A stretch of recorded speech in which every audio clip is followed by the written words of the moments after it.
Another great example, when Politico did that terrible, ill-fated headline.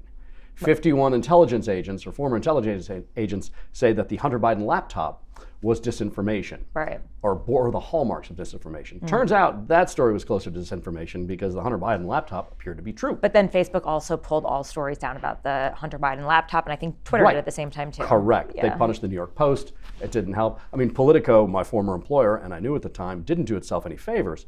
I was covering Biden at the time, and I remember coming to my editor and saying, hey, we need to write about the Hunter Biden laptop. And I was told this came from on high at Politico.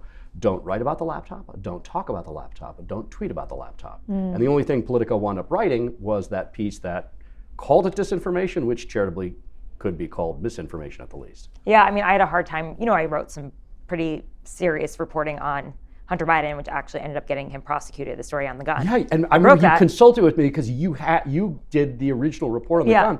And you came to me like, how do I write about this? I'm like, honestly, I don't know. Because it was hard to get it done. You figured it out. Yeah. I spent three months on it. I went to the laptop shop and I did all of the reporting in Delaware, and I did all of that. But yeah, it had to be it had to be 100% nailed down. I had everything, the police reports, I'm a solid reporter, but I do wonder if it would have been published a little quicker, if it was a different type of story.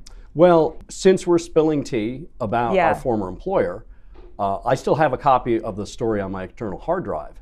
In 2019, a rival presidential Democratic campaign of Joe Biden's gave to me the tax lien, the Oppo research, the tax lien on Hunter Biden for the period of time that he worked at Burisma. And I wrote what would have been a classic story saying, the former vice president's son was slapped with a big tax lien for the period of time that he worked for this controversial Ukrainian oil concern or natural gas concern, which is haunting his father on the campaign trail.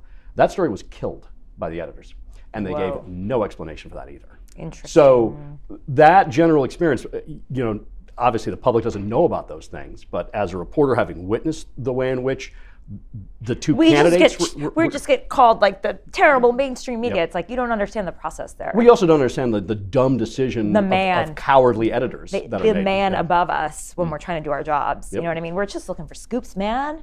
The big bias is toward a good story.